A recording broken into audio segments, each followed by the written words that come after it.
प्राचीन काल से ही हमारे ऋषि मुनियों ने हम सब के लिए, हम सब के जीवन को उन्नत और समृद्धशाली बनाने के लिए, निरोग बनाने के लिए एक विधा का विधान किया।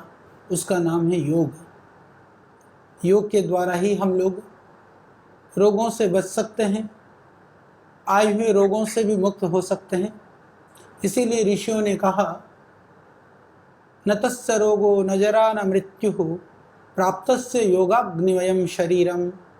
यदि कोई व्यक्ति अपने आप को योग के अग्नि में तपा लेता है तो वह जरा मृत्यु से, रोग से बच सकता है।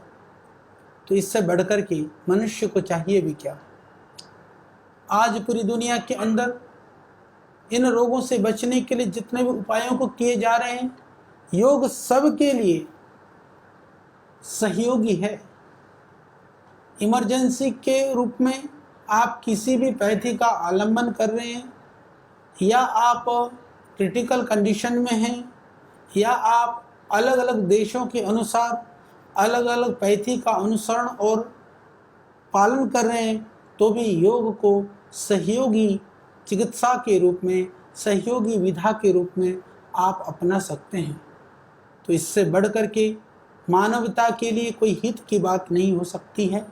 तो आइए हम सब मिलकर के ऐसी परम पावनी विद्या, ऐसे परम कल्याणकारिणी विधा, इस योग को पूरी दुनिया में पहुंचाने के लिए प्रयास करें, मानवता को प्रेरित करें कि मनुष्य मात्र योग से जुड़े। क्योंकि योग किसी जाति, धर्म या किसी व्यक्ति विशेष के लिए नहीं, अभी तो योग मनुष्य मात्र के लिए है। इस विषय में हमको इस बात के लिए गर्व है, गौरव है हमें कि योग की विधा का अनुसंधान, योग की विधा के जिन्होंने जो प्रादुर्भाव किया वो ऋषि हमारी इस वैदिक सनातन संस्कृति परंपरा से जुड़े हुए महापुरुष थे। उन ऋषियों के कारण से हमको योग विधा प्राप्त हुई, परंतु उन ऋषियों ने योग को किसी भी तरह की धर्म या किसी भी तरह के मत पंथ संप्रदाय के आवरण से उसको बाहर कर दिया। यानी कि योग मानवता के लिए, योग मनुष्यत्व को जगाने के लिए, योग मानव को मानव बनाने के लिए, समाज को जोड़ने के लिए योग बहुत महत्वपूर्ण है। इसीलिए योग को किसी सांप्रदाय की चश्मे से देखने की जगह पर योग की विधा के वैज्ञानिकता को समझ करके जीवन में अपनाने का प्रयास हम सबको करना चाहिए। यदि ऐसा प्रयास हम करते हैं तो निश्चित रूप से उस योग के माध्यम से हम अपना और अपने समाज का, पूरी दुनिया का, पूरे विश्व का कल्याण करने में सक्षम हो सकते हैं। समत्तम योग उच्यते, इस तरह से भगवान श्री कृष्ण ने उस समता की प्राप्ति, सर्वत्र जो व्याप्त अशांति है उससे उसकी समाप्ति के लिए भी योग के आश्रय को ही महत्वपूर्ण माना है। आज इस कोरोना के कारण से लोग विविध तरह के अवसाद से ग्रसित होते जा रहे हैं। चारों तरफ एक अवसाद का वातावरण निर्मित हो रहा है। उससे भी बचने का यदि कोई साधन है, कोई उपाय है, तो वो मात्र योग ही एक साधन है, एक उपाय है। तो इसीलिए इस पूरे विश्व के अवसाद को समाप्त करने के लिए, इस अवसाद से लोगों को बाहर निकालना चाहते हो, तो एक ही उपाय है कि आप स्वयं योग करिए, औरों को भी योग के लिए प्रेरित करिए।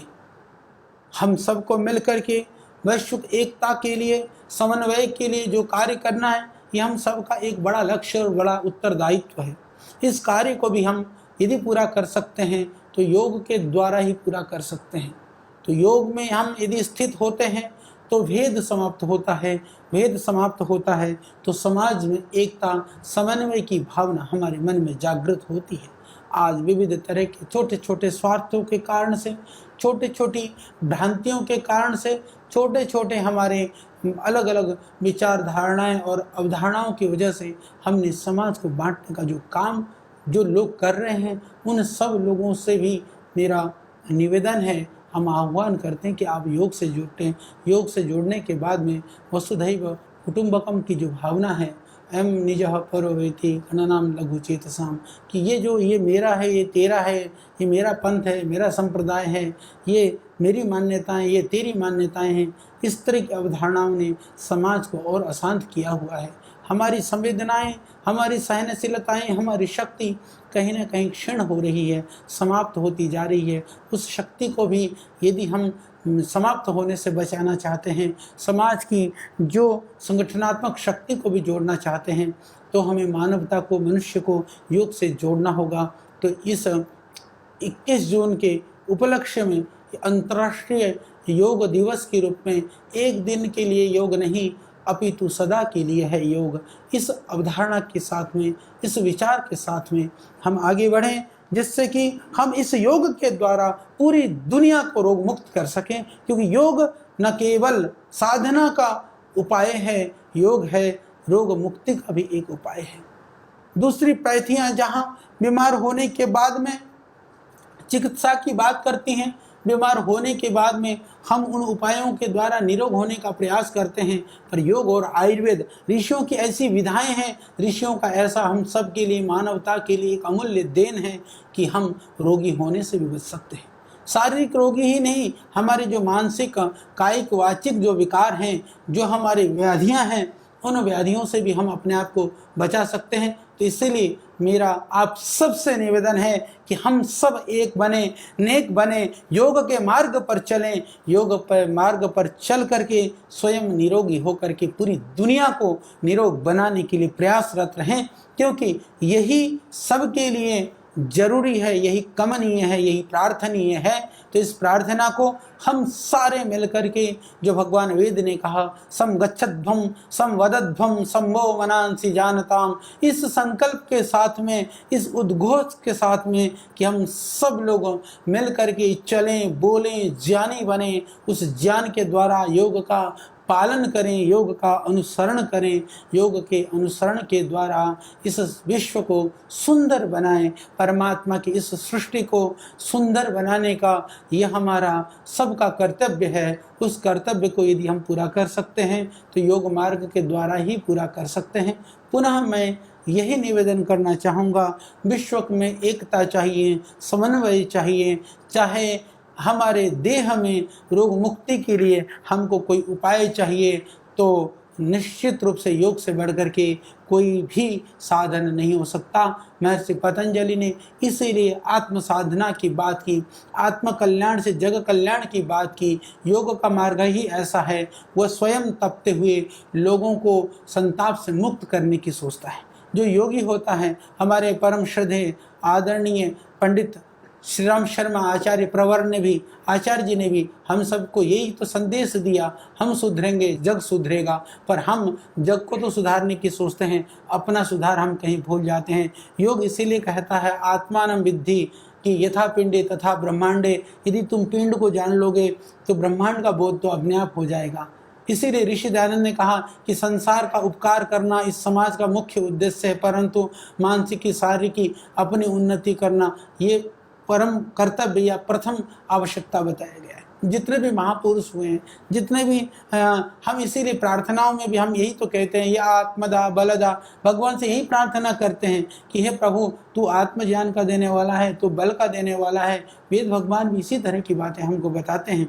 यानी कि हम यदि दुनिया का भला चाहते हैं तो पहले आवश्यकता है कि हम अपने आप में इतने सक्षम बने। ऐसे सक्षमता, ऐसी पात्रता तभी हम प्राप्त कर सकते हैं जब हम योग मार्ग का अनुसरण करेंगे, योग का आचरण करेंगे, योग को जीवन में धारण करेंगे। तो आइए इस पावन दिवस पर, यानी ये जो अंतर्राष्ट्रीय योग दिवस के पावन उपलक्ष्य में हम सब संकल्पित हों कि हम योग को धारण करते हुए संसार के मंगल कामना के लिए, कल्याण के लिए हम आगे बढ़ेंगे। हम काम करेंगे जिससे इस पूरे दुनिया में एकता स्थापित हो, समन्वय स्थापित हो, सबके मन में प्रेम हो, सबके हृदय में करुणा हो और सबके अंदर विश्व के कल्याण की कामना हो। इन्हीं शुभकामनाओं के साथ में मैं आप सबकी मंगल कामना के लिए परमपिता परमात्मा से प्रार्थना करता हूँ, और यह योग दिवस हम सब के लिए कल्याणकारी हो, यही प्रभु से बहुत प्रार्थना। आप सबको मेरा बहुत प्रणाम, बहुत बहुत धन्यवाद। वंदन। ओम।